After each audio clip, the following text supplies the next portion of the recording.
wabarakatuh.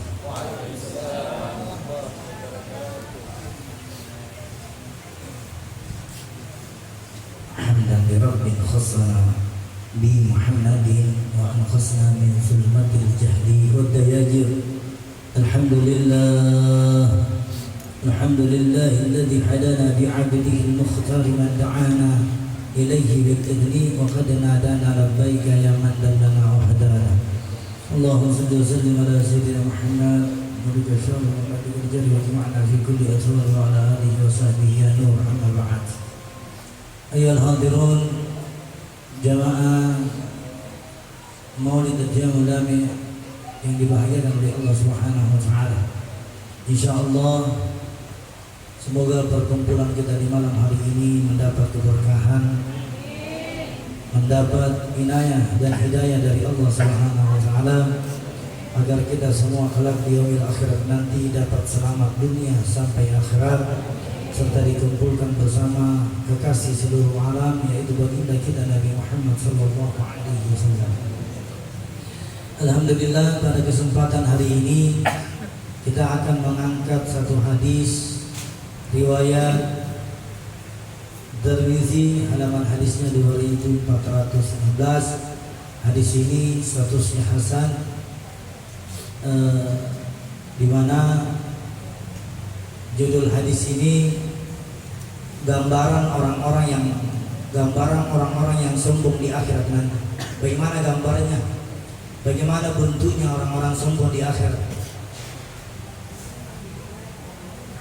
Bu, bagaimana gambarannya orang-orang sombong di akhirat? Mau tahu? Tahu? Kita akan bahas. Satu suara, tidak ada suara yang lain kecuali mendengar suara yang ada di depan. Daripada Amr bin Suhaib, dari ayahnya, dari datuknya, dari Nabi Muhammad sallallahu alaihi wasallam. Beliau bersabda, orang-orang sombong dikumpulkan pada hari kiamat seperti semut bermuka manusia. Orang-orang sombong akan dikumpulkan nanti di yaumil akhirat seperti semut yang bermuka manusia. Semut tapi mukanya manusia. Mereka diliputi kehinaan dari segala penjuru. Mereka digiring menuju penjara di neraka Jahannam yang bernama Bulas. Di neraka Jahannam ada namanya jalanan yang namanya Bulas. Di atas mereka ada api yang panas. Mereka diberi minum muntahan dan darah penduduk neraka. Jadi minumannya nanti orang-orang yang sombong adalah minuman dari muntahan dari orang-orang yang disiksa di dalam neraka. Selanjutnya dia akan meminum muntahan beserta darah penduduk neraka yang namanya Tinatul Khabal. Tinatul Khabal meminum muntahan beserta darah dari orang-orang yang disiksa di dalam neraka. Sekarang saya mau tanya, Bu, ayo kita kompak tanya. Kalau orang kira-kira sombong di dunia, apa yang mau disombongkan kira-kira? Kira-kira sebutkan satu yang perlu kita sombongkan di dunia ini, satu saja, tidak usah banyak-banyak. Hah? Amal saja tidak pantas kita sombongkan, apalagi harta. Amal tak tidak sebanding dengan amal para sahabat. Hah? Solat ini tidak sebanding solatnya para sahabat. Zikirnya kita tidak sebanding zikirnya para sahabat Nabi. Apa yang mau dibanggakan? Kira-kira di sini? Hah? Ada satu kisah di mana kisah ini sangat indah sekali. Ada orang kaya raya. Artinya ini orang kaya nomor satu. Dia minta sama anaknya, cucunya, kerabatnya, menantunya dia kumpulkan. Ketika orang kaya ini sakaratul maut, dia kumpul anaknya dan dia minta satu wasiat sama anaknya. Orang kaya ini dia panggil semua anaknya, anak-anak aku kumpul dulu. Sekarang saya sudah mau sakaratul maut. Heran semua ini anak-anak. Alhamdulillah bapakku sudah mulai mati, banyaknya hartanya bisa dibagi-bagi. Dalam hatinya ini anak. Kenapa? Karena orang kaya nomor satu. Tiba masa ayahnya sakaratul maut, dia panggil anaknya, dia panggil cucu-cucunya, dia panggil menantunya, yang dia panggil semua kerabat keluarganya kumpul. Lantas ahli notaris siap-siap mencatat apa yang mau disampaikan orang kaya nomor satu yang sakaratul maut ini. Orang kaya nomor satu yang sedang lagi sakarat maut. Kumpul di anaknya, cucunya, menantunya, catat. Ahli notaris, kau catat dulu. Jangan kau lupa nanti. Tanya ini ahli notaris. Jangan kau lupa nanti. Kalau saya meninggal, satu di wasiatku. Jangan kau lupa pasang kaos kaki bolong. Kalau saya meninggal, permintaannya pakai.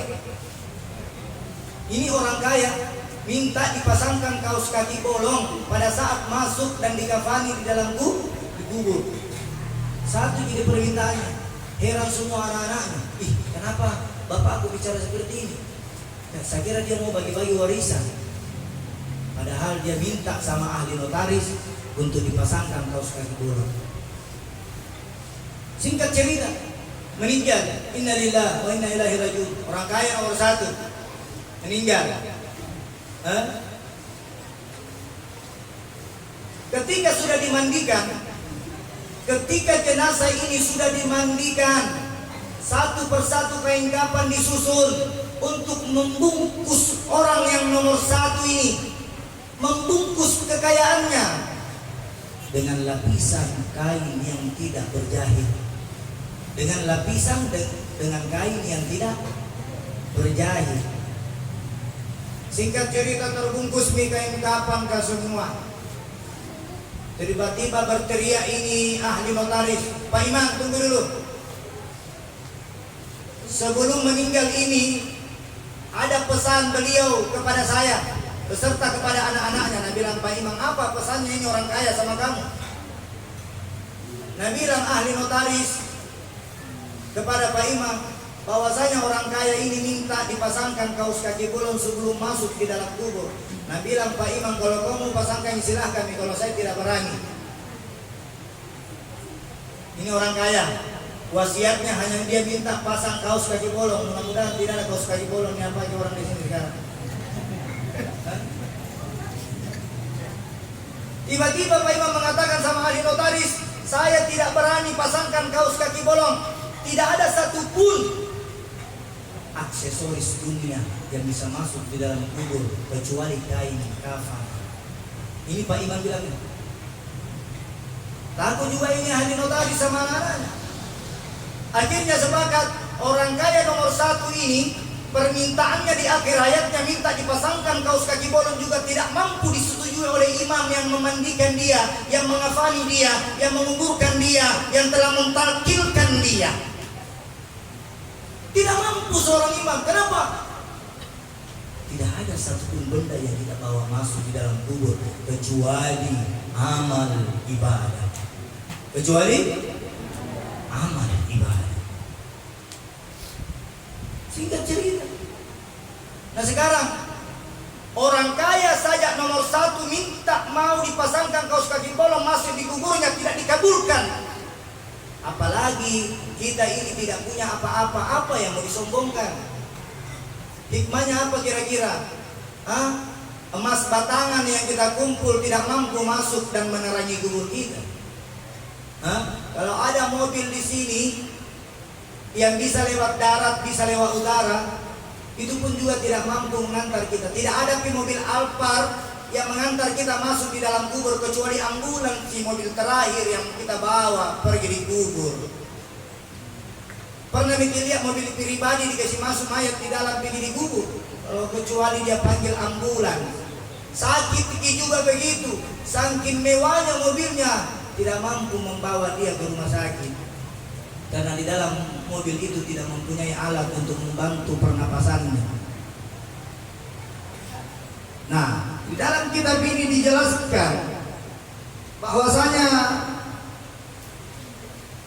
Orang yang sombong tempatnya di mana Ibu? Dan sifat sombong itu adalah sifat syaitan. Sungguh setan sudah berhasil menggoda kita ketika ada orang yang tidak punya apa-apa sombong, apalagi punya apa-apa. Yang tidak punya apa-apa kelewatan sekali kalau sombong. Kalau ada orang yang sudah tidak punya apa-apa di dunia ini, sombong lagi, tempatnya di mana? Sama-sama aja itu. Neraka juga. Di sini dijelaskan bahwasanya tempat orang yang sombong di neraka itu adalah dia akan melewati jalan yang namanya bulas, di mana minumannya dia minum muntahan dan darah dari orang-orang yang disiksa di dalam neraka. Minuman tak di sini paling enak apa? Kalau di dunia, minumannya orang sombong di dunia ini apa paling enak? Jus apa yang paling enak? Ada jus durian. Apa lagi? Alpukat. Pokoknya itu yang paling enak. Nanti minuman yang enak yang kita minum di dunia ini dengan dalam keadaan kesombongan, maka minuman itu akan diganti dengan muntahan-muntahan orang-orang yang disiksa di dalam neraka.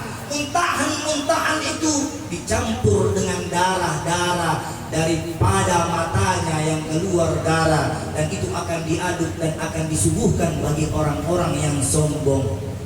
Inna lillahi. Sombong adalah sifat iblis yang merasa dirinya lebih mulia. Kenapa iblis diturunkan di surga? Kenapa iblis dilempar di tempat yang indah dari tempat yang tidak baik? Karena satu perbuatan iblis yang dilanggarnya. Apa itu? Sudah tahu semua tidak salahnya iblis apa? Ada yang bisa hitung salahnya iblis. Ada berapa salahnya iblis? Kenapa dilempar di surga?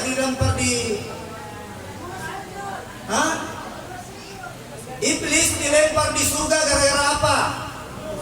Tidak mau apa? Tidak mau sujud. Bukan tidak mau sujud di hadapan Allah, dia tidak mau sujud di depan yang Allah perintahkan, Adam alaihi salam. Berarti iblis punya salah. Selama dia diciptakan oleh Allah, dia punya salah ada berapa? Cuma satu salahnya iblis. Kira-kira kita dari lahir sampai sekarang berapa salah? Berapa salah? Iblis ini orang yang paling gagah dari semua ciptaan Allah. Iblis ini orang yang paling rajin sebelum Adam alaihissalam diciptakan. Iblis ini orang yang paling sangat dahsyat dan taat, sami'na wa ata'na di hadapan Allah. Tapi iblis diciptakan dari api, sementara Adam alaihissalam diciptakan dari tanah. Sehingga Allah menguji kesabaran iblis. Apakah iblis yang diciptakan dari api ini mampu bersujud orang yang diciptakan dari tanah liat ini tadi? Iblis muncul kesombongannya. Sombong iblis. Saking sombongnya iblis, dilempar dia. Hikmahnya apa? Iblis ini satu salahnya.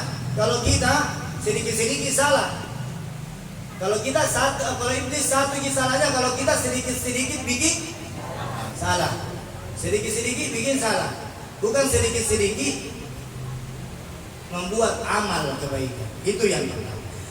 Yang kedua, orang yang sombong tidak akan masuk surga sesuai sabda Nabi Muhammad SAW di dalam hadis riwayat Muslim.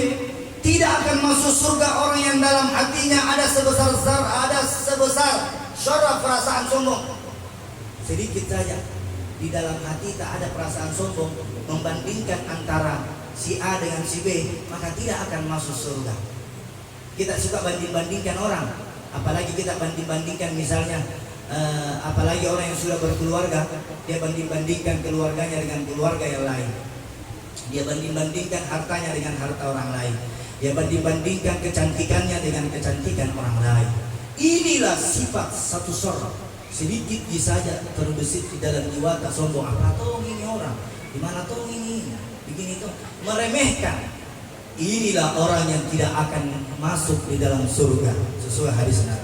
Yang ketiga, orang yang sombong akan dikumpulkan pada hari kiamat seperti semut berbuka manusia. Mereka diluputi kehinaan dari segala penjuru. Dia akan dibangkitkan dan dia akan dihidupkan. Setelah dia dihidupkan, dia diganti tubuhnya seperti semut yang bermuka manusia. Semut bermuka manusia. Kalau di dunia ini tidak ada semut tidak ada semut bermuka manusia, yang ada ular berkepala dua. Ada tong yang dua kakinya, kepalanya dua. Ada tong yang hati-hati ini. Hati-hati ini. Terus yang keempat, orang sombong akan digiring menuju ke neraka jahanam yang bernama Bulas. Di atas mereka ada api paling panas. Di atas mereka ada api yang paling panas yang dihidangkan, yang diberikan kepada orang-orang yang sombong di dunia ini. Sombong atas ibadahnya, sedangkan sombong atas ibadah kita tidak dibolehkan, apalagi sombong dengan harta yang kita miliki.